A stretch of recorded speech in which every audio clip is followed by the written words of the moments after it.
السلام علیکم ورحمۃ اللہ وبرکاتہ۔ محترم ناظرین و سامعین، ماہ رمضان مبارک کا مہینہ چل رہا ہے، تو اس کے حوالے سے مختلف طریقے کے سوالات آتے رہتے ہیں۔ ایک سوال یہ ہے، کیا روزے کی حالت میں انجیکشن لگوانے سے روزہ ٹوٹ جاتا ہے یا نہیں ٹوٹتا؟ تو اس کا جواب آپ حضرات سماعت فرما لیں کہ روزے کی حالت میں انجیکشن لگوانے سے روزہ نہیں ٹوٹتا، چاہے انجیکشن گوشت میں لگوایا جائے یا رگ میں لگوایا جائے، البتہ بلا ضرورت شدیدہ اور طاقت کے انجیکشن لگوانے سے پرہیز کرنا چاہیے۔ اسی طرح سے ایک سوال یہ ہے کہ اگر روزے کی حالت میں جسم سے خون ٹیسٹ کروانے کے لیے نکالا گیا تو اس سے روزہ ٹوٹ جاتا ہے یا نہیں ٹوٹتا؟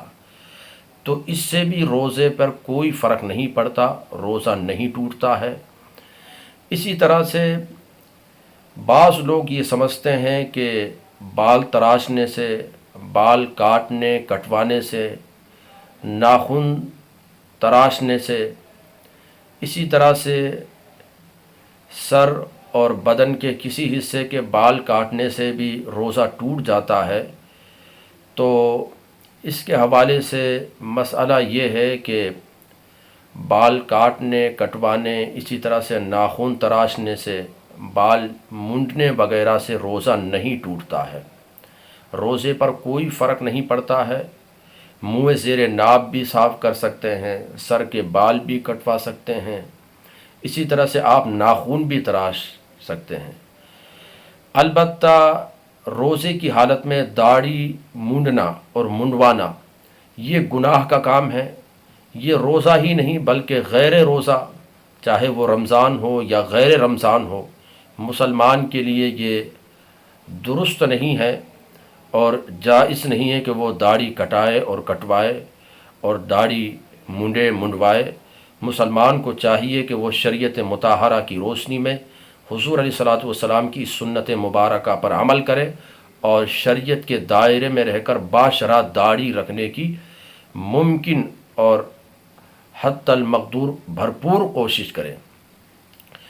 اسی طرح سے ایک سوال یہ ہے کہ روزے کی حالت میں ٹوتھ پیسٹ کرنا، منجن کرنا، گل کرنا، تو ان چیزوں سے پرہیز کیا جائے۔ ٹوتھ پیسٹ کرنا، منجن کرنا، گل کرنا، ان چیزوں کے کرنے پر ان کے جو باریک اجزاء ہے وہ حلق سے نیچے چلے جاتے ہیں اور روزہ ایسی صورت میں ٹوٹ جاتا ہے۔ اس لیے بلا ضرورت صحیحہ اگر یہ چیزیں کی جائے گی تو روزہ مکروہ ہو جائے گا، اور یہ اس صورت میں ہے اگر آپ کو یقین ہے کہ اس کا کوئی جز حلق کے نیچے نہیں جائے گا، تب تو روزہ مکروہ ہوگا ان چیزوں کے کرنے سے۔ لیکن اگر اس کا کوئی جز چلا گیا حلق سے نیچے، تب تو پھر روزہ ہی ٹوٹ جائے گا۔ اس لیے بہتر یہی ہے کہ روزے کے عالم میں ٹوتھ پیسٹ، منجن، گل وغیرہ ان تمام طرح کی چیزوں سے بچا جائے، پرہیز کیا جائے۔ مسواک جو حضور علیہ الصلوۃ والسلام کی سنت ہے اس پر عمل کیا جائے، اس میں مسواک کر کے جو نماز پڑھی جائے گی اس کے ثواب میں بھی اضافہ ہو جائے گا، اور ساتھ ہی حضور علیہ الصلوۃ والسلام کی سنت پر عمل کرنے کا ثواب بھی مل جائے گا۔ اسی طرح سے روزے کے اندر جھوٹ بولنا، غیبت کرنا، چغلی کرنا، ان تمام چیزوں سے کوئی فرق پڑتا ہے یا نہیں، روزہ ٹوٹتا ہے یا نہیں ٹوٹتا؟ تو دیکھیے، جھوٹ بولنا، غیبت کرنا، چغلی کرنا یہ بلا شبہ حرام اور گناہ کا کام ہے۔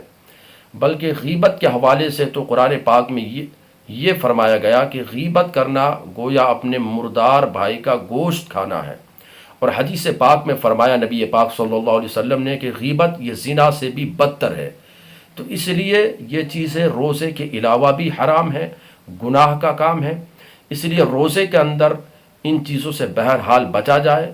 جب انسان حلال چیزیں چھوڑ رہا ہے، کھانا پینا، تو ان تمام چیزوں سے بھی اپنے آپ کو بچائے۔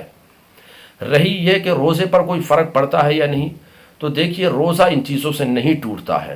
البتہ یہ ہے کہ روزے کی نورانیت جاتی رہتی ہے اور روزہ مکروہ ہو جاتا ہے، روزے کے ثواب میں کمی ہو جاتی ہے۔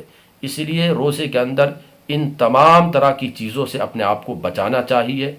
اور اسی طرح کے آپ کے ذہن میں کوئی بھی سوال ہو نماز، روزہ، تراویح کے حوالے سے، تو آپ حضرات ہمیں کومنٹس کر کے بتا سکتے ہیں۔ آپ حضرات سے گزارش ہے کہ دینی معلومات کے لیے ہمارے اس چینل کو سبسکرائب کریں، ساتھ ہی بیل آئیکن کو دبا دیں، تاکہ جب بھی ہم کوئی ویڈیو اپلوڈ کریں تو اس کی نوٹیفیکیشن سب سے پہلے آپ کے پاس پہنچے۔ السلام علیکم ورحمۃ اللہ وبرکاتہ۔